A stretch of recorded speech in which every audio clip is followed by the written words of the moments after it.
हेडिया जिंदगी, स्वागत है आप सभी को दीक्षा क्लासेस स्टडी के इस YouTube चैनल पे जो आपके लिए हमेशा से कार्यरत है और आगे भी इसी प्रकार से कार्यरत रहेंगे। तो हिंदी की तैयारी कर रहे थे। हिंदी की तैयारी में हमने आपसे वादा किया हूं कि 100 मार्क्स की तैयारी करवाऊंगा और 100 मार्क्स की तैयारी में हमने आज आपको 9 वीडियो तक प्रोवाइड करवा दिया था और आज हमारा यह 10वें नंबर वीडियो होगा और 100 मार्क्स की तैयारी कंप्लीट हो जाएगा, क्योंकि 10 वीडियो 100 मार्क्स कंप्लीट, क्योंकि हिंदी व्याकरण और चैप्टर बाय चैप्टर सारे ऑब्जेक्टिव क्वेश्चन की तैयारी करा दिया, साथ में 10 मॉडल सेट की तैयारी भी करा दिया हूं। तो आज हमारा पूरा का पूरा हिंदी व्याकरण या और हिंदी सारे क्वेश्चन खत्म हो जाएगा। कहने का मतलब 100 मार्क्स की तैयारी हम आपको करवा दिया हूं। अगर सारे वीडियो को आप देख लेते हैं तो गारंटी देता हूं 100 मार्क्स आपको आ जाएगा। अगर 100 मार्क्स नहीं है तो 95 प्लस मार्क्स आपको लाना ही है, तो लाना ही 100% आएगा अगर आप हमारे सारे वीडियो को तैयारी कर लेते हैं बेहतरीन तरीके से। ज्यादा वीडियो तो आपको तैयारी करना नहीं पड़ेगा, मुश्किल से आपको 15 से 20 वीडियो की तैयारी करना पड़ेगा और काफी छोटा छोटा वीडियो रहता है तो आप कर भी सकते हैं, अभी भी काफी ज्यादा समय है। आइए हम बिना देरी किए हुए, बिना बात किए हुए 91 नंबर क्वेश्चन से लेकर 100 नंबर क्वेश्चन तक बात कर इस क्लास को द एंड करेंगे। इन सारे क्वेश्चन पे, बहुत ही वीवीआई सब्जेक्टिव क्वेश्चन पे चर्चा कर इन सारे क्वेश्चन पे हम आपकी क्लास को खत्म कर दिए थे। तो आइए देखते हैं हमारा 91 नंबर क्वेश्चन कौन है। ये सारे क्वेश्चन की तैयारी नहीं किए तो डिस्क्रिप्शन में लिंक है, जाइए प्लीज देख लीजिए। अभी भी काफी ज्यादा समय है आपके पास, आप कर सकते हैं तैयारी अभी भी और आप अपने एग्जाम में बेहतर से बेहतर प्रदर्शन कर सकते हैं, बेहतर से बेहतर नंबर ला सकते हैं। यह मेरा गारंटी है, क्योंकि दीक्षा क्लास स्टडी आपको गारंटी देकर पढ़ाता है। बिना गारंटी के हम तो पढ़ाते नहीं, हमको फालतू बात करने नहीं आता, फालतू चीज बोलने भी नहीं आता, इसीलिए चैनल अभी तक वायरल भी नहीं हो रहा है, यही प्रॉब्लम है। ठीक है, तो चलिए देखते हैं 91 नंबर क्वेश्चन। आइए, काफी स्पीड में बढ़ गए थे। 91 नंबर क्वेश्चन ये क्वेश्चन रहा। 91 नंबर क्वेश्चन काफी वीवीआई क्वेश्चन है, 5 नंबर का क्वेश्चन है। ठीक है, 5 नंबर का क्वेश्चन है। 91 नंबर क्वेश्चन कह रहा है, कवि अपने को जलप्रपात और मदिरा क्यों कहता है? कवि अपने को जलप्रपात और मदिरा क्यों कहता है? आंसर में लिखेंगे जलप्रपात में जल होता है और जल ही जीवन का आधार है, मदिरा से नाश होता है। और कवि अपने को जलप्रपात इसलिए कहता है कि ईश्वर की सत्ता का आधार मनुष्य ही है। अगर मनुष्य न होता तो ईश्वर भी न होगी, क्योंकि मनुष्य को ही ईश्वर की जरूरत होती है, यानी मनुष्य को ईश्वर की जरूरत होती है और मनुष्य ही ईश्वरता गढ़ता है। और कवि अपने को ईश्वर की मदिरा इसीलिए कहता है, ईश्वर की सत्ता एक, देखिए क्या सत्ता एक आधार भी मनुष्य ही है और सत्ता एक नाश है, जिसे अपने आप को ईश्वर सर्वोपरि मानने का भाव आता है। यही कारण है कि मनुष्य अपने को ईश्वर और जलप्रपात मदिरा कहता है। अब समझना पड़ेगा आंसर, आपको समझाएंगे नहीं तो कहिएगा मास्टरवा तो सीधे पढ़ाता है, समझाता है ना। हम तो पूरे क्वेश्चन आपको, जो वीडियो हमारे सही से ध्यान से देखे होंगे ना, पूरा अभी तक 90 क्वेश्चन सब्जेक्टिव क्वेश्चन की तैयारी कराओ, पूरा याद हो गया होगा उसको। ठीक है, तो ये कवि यानी यह कह रहा है कि कवि अपने को जलप्रपात और मदिरा क्यों मानता है? तो कवि अपने को जलप्रपात इसलिए मानता है क्योंकि यह जल ही जीवन, इस प्रकार से वो कहते हैं। इसी प्रकार से वो समझते हैं कि यानी ईश्वर के भी, यानी मनुष्य के बिना ईश्वर का कुछ, यानी कह सकते हैं कि कुछ भी नहीं है ईश्वर। अगर मनुष्य न रहे तो ईश्वर का कोई गान नहीं गा सकता, वगैरह वगैरह चीज नहीं कर सकता। इसीलिए कवि जलप्रपात यानी जल ही जीवन है, जिस प्रकार से तो कह सकते हैं कि यानी ये कवि ऐसे मान रहे हैं कि मनुष्य ही भगवान के लिए बहुत ही जीवन है। अगर भगवान मनुष्य नहीं रहते तो भगवान का जीवन अस्तित्व नहीं रहता। तो इस प्रकार से यह मानते हैं। हालांकि सभी की सोच अलग अलग होता है, मैं ऐसा नहीं मानता हूं। कभी मान रहे थे तो इस प्रकार से आपको आंसर पूरा का पूरा लिखना पड़ेगा। क्वेश्चन वही कर रहा था, थोड़ा सा लंबा दिया था, इसलिए मैं कुछ ही शब्दों में आपको समझा दिया। आइए, क्वेश्चन कह रहा है, यह क्वेश्चन है एकदम वीवीआई क्वेश्चन। अब की बार के लिए क्वेश्चन कह रहा है, शानदार लबादा किसका गिर जाएगा और क्यों गिरेगा? आइए आंसर में लिखेंगे। कवि कहता है, ईश्वर मनुष्य का निर्माता माना जाता है। कहा जाता है कि मनुष्य की जीवन की डोर उसी ईश्वर के हाथ में है। उसकी कृपा दृष्टि से मनुष्य को वह सब हासिल होता है जो वह हासिल करना चाहता है। इस प्रकार ईश्वर की शान शौकत मनुष्य पर ही आधारित है। ईश्वर का शानदार चोंगा मनुष्य के कारण ही है। मनुष्य के अभाव में ईश्वर का शानदार लबादा, उसका अभामंड समाप्त हो जाएगा। कहने का मतलब यानी एक ईश्वर ही है जो मनुष्य का हर एक चीज में सफलता में आगे बढ़ाता है, हर एक चीज में हासिल करवाता है। अगर वह ना रहे तो क्या है, मनुष्य का शानदार लबादा गिर जाएगा। यानी शानदार लबादा कहने का मतलब बेहतरीन जो भी उनका जो सोच रहता है, आभा मंडल रहता है, वह समाप्त उनका हो जाएगा। तो इस प्रकार से आप लोग आंसर लिखिएगा, आपको पूरा का पूरा नंबर मिल जाएगा। आइए हो अगले क्वेश्चन 93 नंबर क्वेश्चन पे चर्चा करते हैं। आपके लिए 93 नंबर क्वेश्चन क्या कह रहा है, यह क्वेश्चन भी आपके लिए 5 नंबर क्वेश्चन है, ठीक है, 5 नंबर का क्वेश्चन है। क्वेश्चन क्या रहा है, कभी किनके बीच अंधेरे में रहने की बात करता है, स्पष्ट करें, ठीक है। इस प्रकार से आपके एग्जाम में क्वेश्चन पूछेंगे, कभी किनके बीच अंधेरे में रहना यानी रहने की बात करता है और क्यों करता है, स्पष्ट करें। आंसर में लिखेंगे, कवि ने बंगाल में जन्म लिया, कवि ने बंगाल में जन्म लिया, वहां की सारी इच्छाओं आशाओं का ज्ञान है, उसे पता है कि बंगाल में जहां हरे भरे खेत है, बलभाती नदियां, घने जंगल, वहीं यहाँ के अधिकांश निवासी अशिक्षित है, अन्य विश्वासों में घिरे होते हैं, घिरे है। उसके बाद देखिए घिरे है, वे गरीब है और उनका भरपूर शोषण होता है, यहाँ के वे अंधकार में पड़े हैं। कभी चाहता है कि वे शिक्षित हो, विवेकी बने और गरीबी ना रहे और किसी का भी शोषण ना हो। वह उनके बीच अंधकार में रहकर उन्हें इस अंधकार से निकालना चाहता है, इसीलिए उनके बीच अंधकार में रहने की बात करता है। देखिए यानी कहने का मतलब जहां पे कवि का जन्म होता है वहां पे यानी बहुत अशिक्षित पाए जाते हैं, गरीबी पाए जाते हैं, तो कवि वही कहता है कि कवि किनके बीच अंधेरे में रहने की बात करता है, तो हम उन गरीबों के बीच, उन यानी अशिक्षित प्रकार के व्यक्तियों के बीच रहकर हम अंधेरे में रह रहे हैं, हम अंधेरा जीवन जी रहे हैं। तो कवि सबको कहता है कि आप भी शिक्षित होइए, वगैरह वगैरह चीज में आप हर एक कला में आगे बढ़िए ताकि हम अंधेरे से बच सके। तो इस प्रकार से आपको आंसर लिखना पड़ेगा।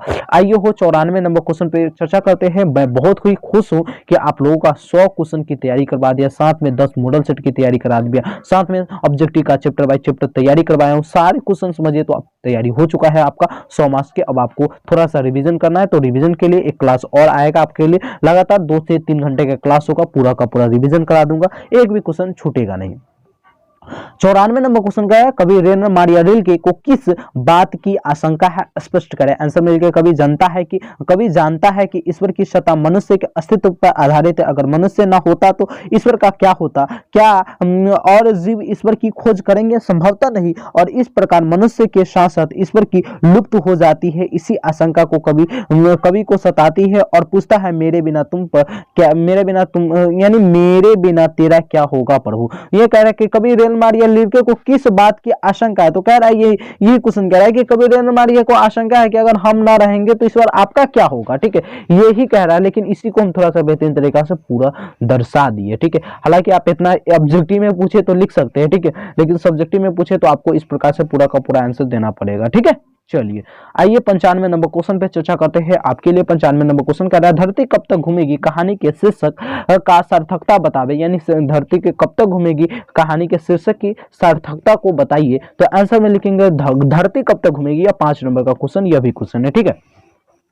आंसर में लिखेंगे, धरती कब तक घूमेगी का शीर्षक सार्थकता एवं स्टिक है, यानी एकदम स्टिक बनता है, इसके बारे में हम बता सकते हैं। यह शीर्षक लाक्षणिक एवं प्रतीकात्मक है। जिस तरह धरती सूर्य के चारों ओर घूमती रहती है, उसी तरह धरती के स्वरूप सीता माँ अपने बेटे के चारों ओर बारी बारी से घूमती है, पर एक दिन संहिता की सीमा पार करने की पश्चात वो अपने बेटे के यहाँ बारी बारी से चक्कर लगाना अस्वीकार कर देती है। आखिर धरती या सीता माँ कब तक घूमेगी, वह भी अपने बेटे से अपमानित होकर। तो इस प्रकार से आपको आंसर लिखना पड़ेगा। यानी कहने का मतलब सीता माँ है जो देखिए अपने बेटे को कितने प्यार से पाले पोसे रहते, लेकिन क्या होता है कि उनके बेटे लोग यानी जो भी बेटे रहते हैं उनको कहते कि अब 10 दिन हमारे घर रहिएगा, 10 दिन इसके घर रहिएगा, 50 रुपए मैं दूंगा तो 25 रुपए ये देंगे, इस प्रकार से उसको बांट देते हैं। तो यानी धरती कब तक घूमेगी, सीता माँ जो रहते हैं वो गुस्सा आ जाते हैं और इसको अस्वीकार कर देते हैं। तो इस प्रकार से आपको आंसर लिखना पड़ेगा। आइए 96 नंबर क्वेश्चन, यह भी क्वेश्चन आपके लिए 5 नंबर का क्वेश्चन है, ठीक है। 5 नंबर का क्वेश्चन, इतना ही आंसर लिखें। कह रहा है, नगर शीर्षक कहानी का अंत किस विडंबना के साथ होता है। आंसर में लिखेंगे, नगर शीर्षक कहानी का अंत विडंबनापूर्ण है, यानी विडंबनापूर्ण है। आज वैज्ञानिक युग में बल्ली अमाल की अपनी बेटी के इलाज के लिए गांव के वैद्य जी के शरण में जाना पड़ता है। प्रशासनिक व्यवस्था के चलते निर्धन बल्ली अमार की बेटी का इलाज नगर के सरकारी अस्पताल में नहीं हो पाता है। तो इस प्रकार से आप लोग लिखिएगा, अगर प्रशासनिक के चलते अगर उसका इलाज होता तो वो बच भी सकते थे, तो इस प्रकार से लिख सकते हैं। यानी वैद्य जी के साथ तो अब पुराना जमाना नहीं है, अब वैद्य जी से हम लोग इलाज नहीं करवाते, हम लोग सरकारी अस्पतालों में बेहतर हॉस्पिटल में जाते हैं ताकि हम बच सके, बेहतर हमारा इलाज हो सके। तो इस प्रकार से अब विडंबनापूर्ण लिख सकते हैं। ठीक है, आइए अब हम 97 नंबर क्वेश्चन का आंसर देखेंगे। 97 नंबर क्वेश्चन कह रहा है मंगू को उसकी मां अस्पताल में भर्ती क्यों नहीं करवाना चाहती थी। आंसर में लिखेंगे मंगू को उसकी मां अस्पताल में भर्ती, यह भी 5 नंबर में। ठीक है, क्वेश्चन नहीं, शायद ये 2 नंबर का क्वेश्चन है। आंसर में लिखेंगे मंगू को उसकी मां अस्पताल में भर्ती नहीं करवाना चाहती थी क्योंकि वह सोचती थी कि मैं जैसे मंगू की सेवा सुबह से शाम तक करती हूँ वैसे तो अस्पताल में सेवा नहीं होता है, क्योंकि अस्पताल में अनेक मरीज रहते हैं, यही कारण है कि मंगू को अस्पताल में उसकी मां भर्ती नहीं करवाना। यानी कहने के बाद मंगू की मां उसे अस्पताल में भर्ती नहीं करवाना चाहते थे, क्योंकि मंगू की मां किसी का भी मां हो, आपका अगर कुछ भी हो जाए तो वो बेहतरीन तरीके से सुबह से लेकर शाम तक सेवा करता है, और वह मां सोचती है कि अगर हम इसको हॉस्पिटल में भर्ती करा दे तो हॉस्पिटल में तो बहुत सारे अनेकों प्रकार के मरीज रहते हैं, तो वहां पर बेहतरीन तरीका से यानी मंगू को सेवा नहीं हो सकता, इसलिए उसकी मां उसे अस्पताल में भर्ती नहीं करवाना चाहती थी। ठीक है, तो इस प्रकार से लिखना पड़ेगा। आइए अब हम 98 नंबर क्वेश्चन पे चर्चा करते हैं। क्वेश्चन है आपके लिए 5 नंबर का। क्वेश्चन कह रहा है मैं तुम्हारे वेश हूँ, तुम्हारी वृत्ति हूँ, मुझे खोकर तुम अपना अर्थ खो बैठोगे, आज से स्पष्ट करें। इस प्रकार से आपको दे देगा, कहेगा आज से स्पष्ट करें। आज से स्पष्ट करने वाले भी क्वेश्चन आपके एग्जाम में रहते हैं। ठीक है, 5 नंबर में रहते हैं। आंसर में लिखेंगे भक्त और भगवान एक ही सत्ता पुंज के आधार, भगवान भक्त के सत्य पर आधारित है, यही भगवान की वृत्ति और वेश है, उसे खोना अपनी वृत्ति को खो देना है, अपना अलग साम्राज्य स्थापित कर भगवान भक्त को किनार नहीं कर सकता है, उसकी भागवता भक्ति को सत्ता पर निर्भर करती है। ठीक है, तो इस प्रकार से आपको आंसर लिखना पड़ेगा। 5 नंबर का क्वेश्चन था। इसके आज से स्पष्ट करने के लिए यानी यह क्या कह रहा है इसके बारे में आपको कह रहा था बताने के लिए, तो हम लोग इतना ही में बता देंगे। ठीक है, तो पूरा का पूरा नंबर भी मिल जाएगा। आइए हो अब हम 99 नंबर क्वेश्चन देखते हैं। आप लोग एकदम हिंदी की तैयारी कर लिए तो कम से कम हिंदी में 100 मार्क्स नहीं ला सकते, तो 99 का झटका लगा कर आइएगा, 99 से कम नहीं लगाइएगा। ठीक है, 99 का झटका ही लगा कर आइएगा। मुझे उम्मीद है कि हमारे बहुत सारे बच्चे लाएंगे भी नंबर, कम से कम तो 95 प्लस लाएंगे ही, क्योंकि हम बेहतरीन तरीका से हिंदी की तैयारी करवाया हूं। ठीक है, 99 नंबर क्वेश्चन कर रहा है मक्खी के जीवन कर्म का कवि द्वारा उल्लेख किए जाने का क्या अभिप्राय है। मक्खी के जीवन कर्म का कवि द्वारा उल्लेख किए जाने का क्या अभिप्राय है। आंसर में लिखेंगे कवि वीरेंद्र नगवाल ने हमारे नींद कविता में लिखते हुए कहा है कि हमारे नींद के दौरान एक मक्खी का जीवन कर्म पूरा हो जाता है, यानी उसका जीवन कर्म पूरा हो जाता है। मक्खी का अर्थ निम्न स्तरीय जीवन का संक्रियता से है, सृष्टि में जीवन का जीवन कर्म चलता ही रहता है। तो इस प्रकार से आपको आंसर लिखना पड़ेगा। ठीक है, मक्खी का अर्थ हालांकि मक्खी से नहीं, यानी बहुत सारे जीव है जिसका हम सोए रहते हैं तब तक उसका जीवन कर्म भी पूरा हो जाता है, वो पैदा भी लेते मर भी जाते वगैरह वगैरह प्रकार के चीज होते हैं। तो इस प्रकार से कवि ने यह दर्शाने की कोशिश किया है, तो 99 नंबर क्वेश्चन का यह आंसर हो जाएगा। आइए 100 नंबर क्वेश्चन देखते हैं आपके लिए। लीजिए 100 नंबर क्वेश्चन आ गया, यानी इस वीडियो का लास्ट क्वेश्चन है, लेकिन लास्ट क्वेश्चन नहीं है आपके लिए, हम 101 क्वेश्चन एक क्वेश्चन यानी फालतू दे रहे हैं, समझिए। तो आप लोग जो भी समझ लीजिए, गुरु दक्षिणा वगैरह वगैरह जो चीज समझना है उसमें रख लीजिएगा, आपको बेहतर से बेहतर मिल जाएगा। ठीक है, हालांकि गुरु दक्षिणा आप लोगों को देना चाहिए, ठीक है, हमसे ही ले लीजिए। आप लोग बेहतरीन तरीका से तैयारी करके हिंदी में टॉपर बन के आइएगा, तो जरूर गुरु दक्षिणा के रूप में आप लोग एक वीडियो बनाकर प्रोवाइड कीजिएगा, कहिएगा कि मैं दीक्षा क्लास स्टडी से पढ़ा था, ऐसे ऐसे हुआ। ठीक है, जो जहां जहां से आप पढ़े थे सबके नाम ले सकते हैं, ऐसा नहीं कि सिर्फ दीक्षा क्लास स्टडी। ठीक है, आइए क्वेश्चन कह रहा है कि लाशत्रुज क्या है और वह कहाँ अवस्थित है, आजकल इसका क्या उपयोग है। आंसर में लिखेंगे फ्रेंड्स शासकों द्वारा निर्मित एक ईसाई मठ का नाम लाशत्रुज है, यानी लाशत्रुज एक प्रकार का मठ है जो फ्रेंड्स शासकों द्वारा निर्मित एक ईसाई मठ है। यह रोन नदी के किनारे दूसरी ओर आबिन्यो के नया गांव में अवस्थित है, जो फ्रांस में है। आजकल यहाँ यह केंद्र रंगा मच और लेखन से जुड़ा हुआ है। तो इस प्रकार से 100 नंबर क्वेश्चन का आंसर निकलना पड़ेगा। आइए एक क्वेश्चन आपके लिए गिफ्ट में रखा हूं, गिफ्ट में यह क्वेश्चन है, गिफ्ट में ले लीजिए। क्वेश्चन 101 नंबर क्वेश्चन कह रहा है सीता क्या सोचकर घर से निकल पड़ी। क्वेश्चन एकदम लास्ट क्वेश्चन है, यानी हिंदी की दुनिया में आपकी पूरा का पूरा तैयारी करा दिया हूं, आप लोग जाइएगा एकदम फाड़ कर आइएगा। ठीक है, एकदम फाड़ कर आना है आपको, 100 में 95 मार कर ही आना है, गारंटी 95 मार कर आइएगा। ठीक है, आंसर कह रहा है कि सीता एक स्वाभिमानी स्त्री थी, बहुओं से उसकी पटती नहीं थी, कभी इस बहू के पास तो कभी उस बहू के पास। यह बंटवारा उसे पसंद नहीं थी। बाद में 50-50 रुपए देने का प्रस्ताव सुनकर उसे बहुत पीड़ा हुई। वह कट्टी यानी वह कहीं भी मजदूरी करके अपना पेट भर लेगी। वह आपसी कलह को देखकर वह अपने घर से निकल पड़ी। यानी सीता अपने जो बेटे लोग झगड़ा उगड़ा करते थे, वो आपसी कलह को देखकर वो घर से निकल ली। और बाद में वह प्रस्ताव देखी कि सभी बच्चे कह रहे कि 50-50 रुपये देंगे, तो यह देखकर और भी दुखी होगी। तो इस प्रकार से वो निकल गई। तो आपको वो हिंदी का पूरा तैयारी करवा दिया। आप लोग अब जाइए, मेरा दीक्षा क्लास स्टडी का दुआ है, आप लोगों से प्रार्थना करता हूँ, भगवान सरस्वती माता से, हर एक माता से प्रार्थना करता हूँ कि आप लोग बेहतर से बेहतर प्रदर्शन करके आइएगा।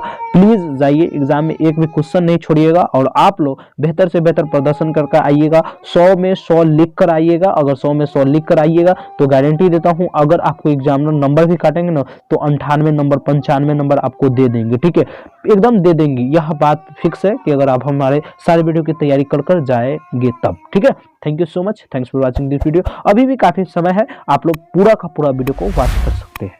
Thank you so much.